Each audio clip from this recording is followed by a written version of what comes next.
Hello students, good morning everyone. I think you are fine at your place. I am also. Now students, we will do some exercise that are NCERT related, okay, given in the chapter related to the light, shadows and reflection. तो first one question, पहला question आप देखिए जिसको समझना जरूरी है बेटा।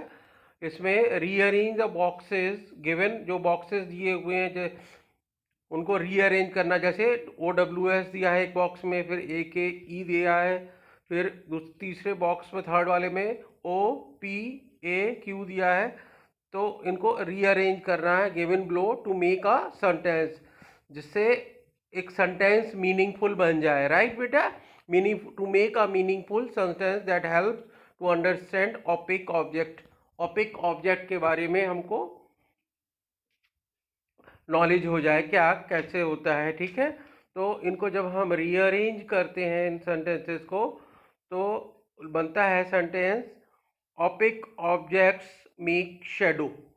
ये मैं आपको जब शेडो को मैंने एक्सप्लेन किया था, when I explain the shadow, then I told you that time कि शेडो का फॉर्मेशन जो होता है वो फॉर्मेशन होता है that is due to opaque object, because reason opaque object don't allow light to pass. Okay, so shadow of the opaque object always is formed, right? So this is the answer of the first question given in the exercise. Next question is, यहाँ पे दूसरा question है, classify the objects और materials. Object और material के नाम दिए हुए हैं given below, opaque, transparent, translucent, opaque object, transparent, translucent और ल्यूमिनस और नॉन ल्यूमिनस। इन सब कैटेगरीज को कि जैसे ओपेक कौन कौन से मटेरियल हैं, ट्रांसपेरेंट, ट्रांसल्यूसेंट कौन से हैं, ये तीन कैटेगरी है। उसके बाद ल्यूमिनस और नॉन ल्यूमिनस की कैटेगरी है। देखिए पहले हम देखते हैं ट्रांसपेरेंट ऑब्जेक्ट इसमें से कौन है। जो ये मटेरियल्स और ऑब्जेक्ट्स की कैटेगरी है, ट्रांसपेरेंट में देखिए एयर है through which we can see easily, है ना। वाटर, इसमें क्लियर वाटर भी आप कह सकते हो, क्लीन वाटर, है ना। Sheet of plain glass, glass जो है plain glass, we can see through the plain glass only, है ना। तो ये because they allow light to pass through them, इसीलिए वो ट्रांसपेरेंट कहलाते हैं, क्योंकि वो लाइट को पास करने देते हैं। दूसरे टाइप के translucent object. Translucent object, you know translucent object define करा था जब मैंने आपको, तो मैंने आपको बताया था, explain that time when I was explaining the translucence, through the translucent object only some of the light can pass. जिसमें कौन कौन से हैं, शीट ऑफ पॉलिथीन, स्मोक और फॉग भी आप देखते हो। स्मोक जब होता है या फॉग होता है तो हम कुछ कुछ देख पाते हैं, क्योंकि some of the light only pass. The flame of gas burner, a sheet of cellophane, these wire mesh, moon, through them only some of the light can pass, so we are able, we are not, we cannot see on the other side clearly, you can say. Okay, next you see opaque object. About opaque object, now only in first question I told you that no light कौन कौन से, ये बहुत common है। Rock, piece of rock, a sheet of aluminium, a mirror, a wooden board, CD, सब ये common से हैं, सब आप लोग देखते हो। A piece of red hot iron, उसके भी दूसरे साइड आप, you are not able to see. An umbrella, a wall, a lighted fluorescent tube, a sheet of carbon paper, through them we are not able to see on the other side because they don't allow light to pass. A sheet of cardboard, a lighted torch, a kerosene stove, sun and firefly, तो ये सब के सब light को पास होने को allow नहीं करते हैं। So we are not able to see on the other side of these objects. Got it? Next is बेटा luminous objects. अब ये तो हो गया कैटेगरी कौन कौन सी, ट्रांसपेरेंसी के अकॉर्डिंग कैटेगरी बताई थी मैंने आपको जब प्रॉपर्टीज ऑफ मटेरियल मैंने डिस्क्राइब किया था, एक्सप्लेन किया था, तो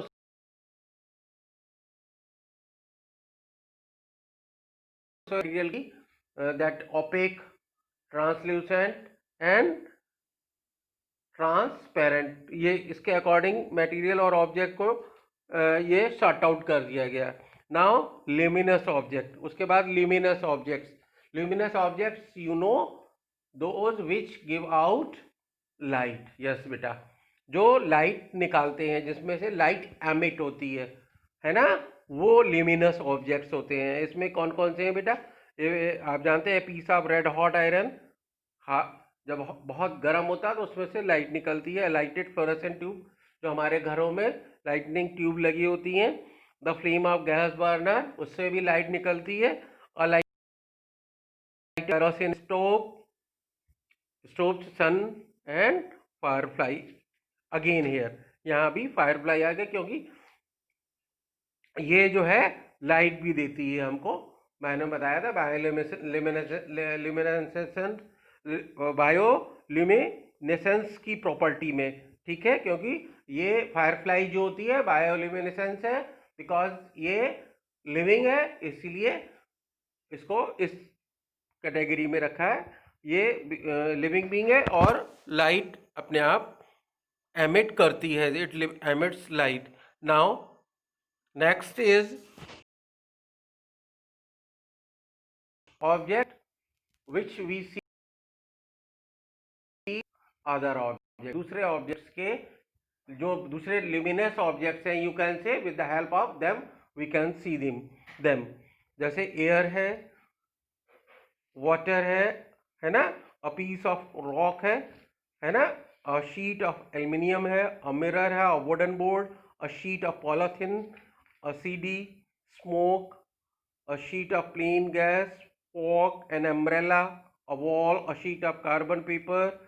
These all materials, or you can say objects, है ना, we can see only and only when light coming from the luminous object fall on them and reflect on, है ना. ये मैं जब एक्सप्लेन कर रहा था, then also I have explained you, उस टाइम भी मैंने आपको बताया था बेटा कि किस तरीके से हम नॉन ल्यूमिनस ऑब्जेक्ट्स को देख पा सकते हैं. वी आर एबल टू, तो a sheet of cardboard, a sheet of cellophane, a wire mesh, moon, these all are non luminous object, means we can see them only and only with the help of the light that is coming from the non-luminous, luminous objects. Okay beta, that is coming from the luminous objects. Next question is, can you think of creating a shape that would give a circular shadow if held in one way, and a rectangular shadow if held in a other way? पहले इसका question का मतलब समझिए. Can you think of creating a shape that would give a circular shadow. अगर कोई एक ही object है, इसको अगर हम एक तरीके से रखेंगे, तो एक तरीके से बिफोर सोर्स ऑफ लाइट रखेंगे, मतलब सोर्स ऑफ लाइट के सामने रखेंगे, तब उसका शेडो सर्कुलर होगा. And if held one way, and rectangular shadow if held in other way. और रेक्टेंगुलर शेडो बनेगा जब हम दूसरे तरीके से उसको प्लेस करेंगे before the source of light. तो आंसर देखिए, व्हेन अ सिलेंडर जानते ही हैं आप, घरों में देखते ही हैं, is a kept in sunlight in two different direction, दो डायरेक्शन में रखा जाता है. कौन कौन से?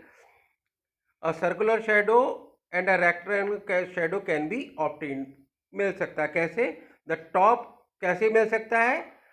सर्कुलर, देखिए जब the top of the cylinder faces the sun, जब सिलेंडर का टॉप जो है, ऊपर वाला पार्ट जो है वो सन को फेस कर रहा हो, तो उसकी शेडो कैसी बनेगी बेटा? सर्कुलर बनेगी, गोल लाइक सर्कल, राइट। और on the other hand the side of the cylinder faces the sun will form a rectangular shadow.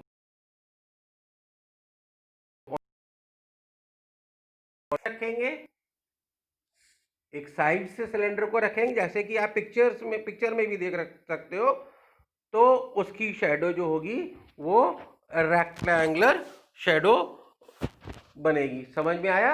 यानी कि अगर सिलेंडर का टॉप सन के साइड में होगा तब उसकी शेडो कैसी बनेगी? आप देख सकते हो, you can see in the picture, वो बन रही है बेटा सर्कुलर। और जब उसकी कोई एक साइड उसके साइड उस सन के साइड में होगी तब उसकी शेडो कैसी बनेगी बेटा? Rectangular. Yes, this is that, right बेटा। Next question, fourth question, in a completely dark room, if you hold up a mirror in front of you, पूरा डार्क रूम है जहाँ पे नो लाइट इज एंटरिंग, वहाँ पे light बिल्कुल नहीं आ रही है, इसका मतलब तो आप कह रहा है वो, अगर आपने एक मिरर पकड़ा हुआ है, will you see a reflection of your self in the mirror? अपना रिफ्लेक्शन आप उस मिरर में देख पाओगे, है ना? ये है क्वेश्चन। आंसर क्या है? We will not see a reflection of ourselves in the mirror in a completely dark room. ठीक है? क्यों? क्योंकि to see the reflection a source of light is required. Reflection देखने के लिए that is necessary, there must be light rays, वहां पे light rays का होना बहुत जरूरी है। अगर लाइट की रेज नहीं होंगी बेटा तो रिफ्लेक्शन नहीं, फॉल नहीं करेंगे मिरर के ऊपर, और वो bounce back reflect, they will never be reflect. जब लाइट रेज ही नहीं है तो वो फॉल ही नहीं करेंगे मिरर के ऊपर, right? Because that is telling that there is dark all around, right beta? So this was all the explanation of question and their answers, right, given in NCERT exercise in today's session. Okay, I think you have got all the answers. Okay, now I am going to conclude the session. Tomorrow we will do the exercises, next exercises which are given in the book. Bye bye beta, bye.